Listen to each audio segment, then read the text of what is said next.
সকাল সকাল পান্তা ভাত খেয়ে বেরিয়ে পড়লাম। এক বাটি পান্তা ভাত খেলে আমার সারাটা দিন মন প্রাণ দেহ সবই যেন ঠান্ডা থাকে। কে কে আমার মতন এরকম পান্তা ভাত প্রেমী আমাকে জানিও।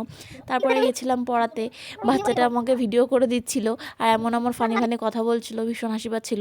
তারপরে বাড়ি এসে স্নান দান করে পুজো দিয়ে গুছিয়ে চলে গেলাম রান্নাঘরে। দেখছিলাম মা কি রান্না করছে, মাকে একটু নাড়াচাড়া করে দিচ্ছিলাম। এই যে মা আমাকে এখানে খেতে দিয়েছে মাছ ভাজা, বাঁধাকপি, বড়ি দিয়ে মাছের ঝোল, তারপরে রুটি, আলু।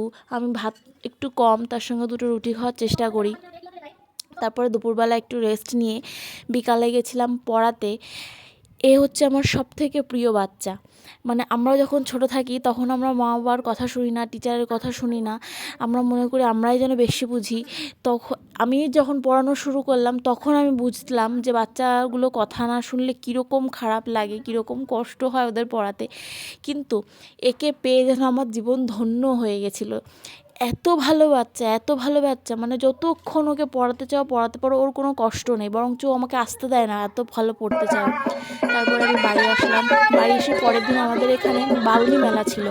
এরকম বারুণী মেলাতে একটা যোগ থাকে, সেই যোগে সবাই স্নান করে, ওই মতে যারা, মতের বাইরেও যারা করে, যাদের ভক্তি আছে তারা স্নান করে।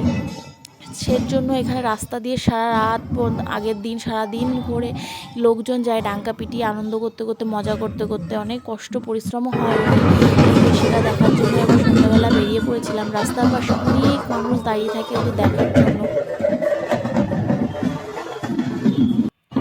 যাচ্ছে সবাই অনেক মজা করতে করতে।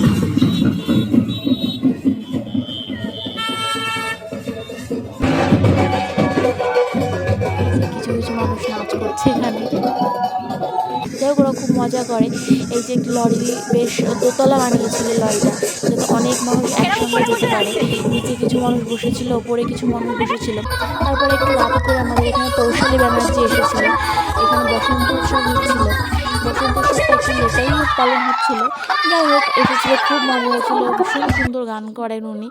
তারপরে বাড়ি এসেছিলাম একটা আইসক্রিম নিয়ে। আইসক্রিমটা যতটা ফ্যান্সি ছিল ততটা ভালো খেতে ছিল না। তারপরে রাত্রেবেলা এই হলো আমার ডিনার, ডিম ভাজা।